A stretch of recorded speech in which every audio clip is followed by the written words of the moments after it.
Mercredi 30 mai, à l'aube, une opération d'envergure est en cours. Le démantèlement du fameux camp du millénaire.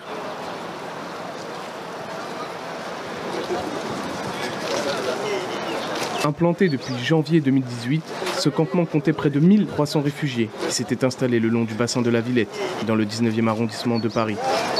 Désormais, se pose la question de la suite à donner à cette évacuation. Anne Hidalgo l'a dit, nous sommes candidats à Paris à la création d'un nouveau centre de premier accueil de grande capacité dans Paris. Maintenant, il faut que l'État nous entende et il faut surtout que l'État mette moins de temps à nous entendre pour cette proposition-là qu'il n'en a mis pour la mise à l'abri des réfugiés qui sont situés ici. Pourquoi Yann Brossa oppose la mairie de Paris au gouvernement? Et pourquoi cette 35e évacuation a mis tant de temps à se mettre en place? Pour y répondre, il faut retourner sur les lieux, quelques semaines plus tôt.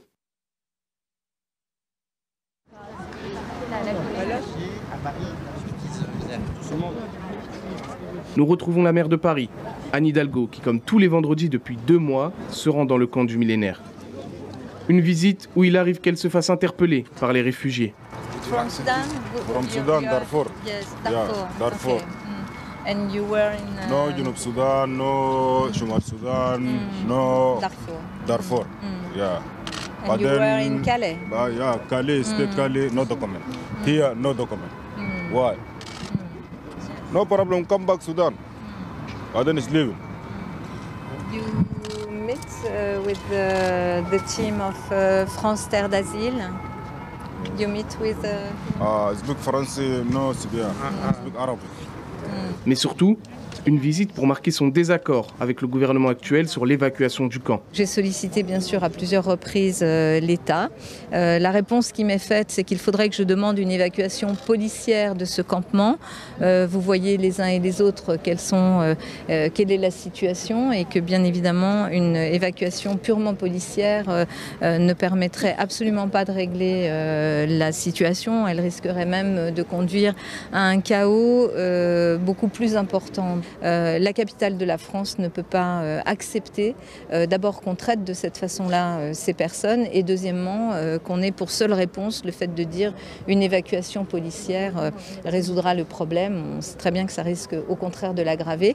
Depuis l'installation du camp du millénaire, mais aussi celui rue des Poissonniers et du canal Saint-Martin, l'État, à travers Gérard Collomb et la mairie de Paris, se livrent une bataille via médias interposés sur la problématique des réfugiés. Il faut trouver effectivement une véritable solution et ça demande sans doute un travail partenarial avec la mairie de Paris de manière à pouvoir aménager l'ensemble de ces lieux de manière à ce qu'ils ne reviennent pas. Vous n'évacuerez pas?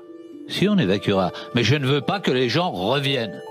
Des manœuvres politiciennes avec en ligne de mire la mairie de Paris et les élections municipales de 2020. On a mis combien? Alix, Zelda, est-ce qu'on prend toutes les couvertures? Non. Pendant que les politiques s'écharpent, des citoyens prennent les choses en main pour venir en aide aux réfugiés. Et puis comme ça, il leur reste à peu près la moitié. Je vais chercher les bidons. L'association Utopia 56 apporte des vêtements, couvertures, shampoings et matelas gonflables, en grande partie récupérés grâce à des dons de particuliers. C'est bon, on a tout? Une fois le tri effectué, les bénévoles se rendent dans les campements où vivent les réfugiés pour redistribuer la collecte.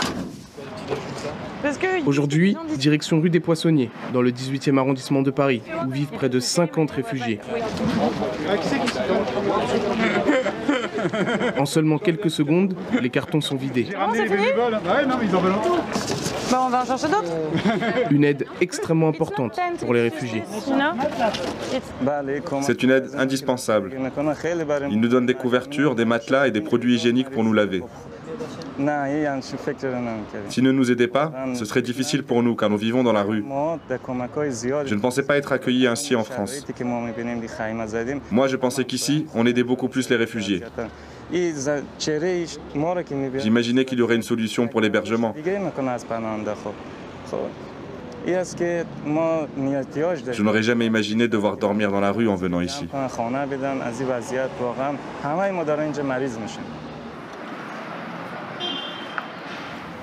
Et puis, il peut y avoir des belles histoires à raconter sur les réfugiés, comme celle de Yassine, 25 ans.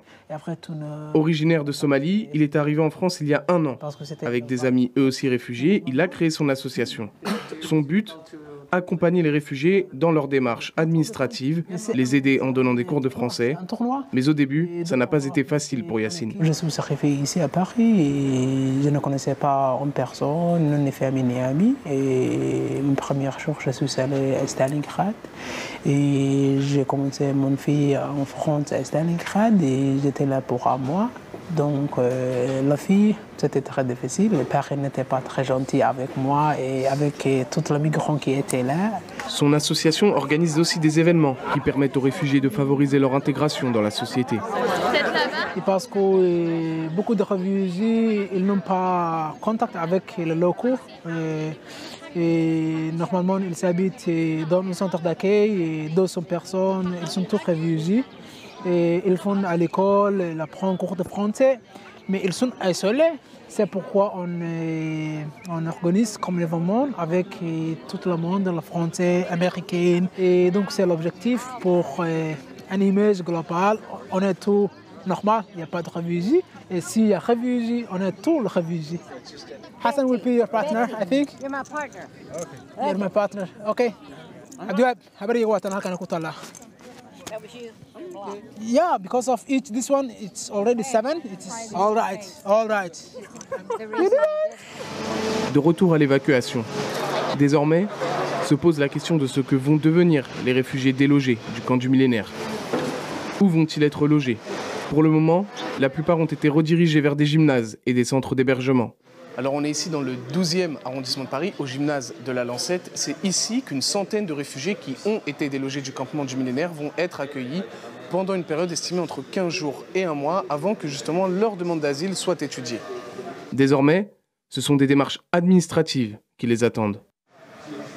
L'idée, c'est qu'ensuite, ils puissent être orientés dans des dispositifs qui sont beaucoup plus spécialisés par rapport à la demande d'asile et par rapport à la prise en charge du public. Sur cette évacuation-là, pour la mise à l'abri, on va être sur une orientation en Île-de-France dans ce qu'on appelle des CAES. Ce sont des lieux d'accueil, des centres d'hébergement où les personnes vont pouvoir rester 10 jours, le temps de pouvoir étudier leur situation et ensuite pouvoir être orientées. On estime que chaque semaine, entre 50 et 80 réfugiés arrivent à Paris. Un vrai défi qui nécessite des solutions bien au-delà de la communication politique.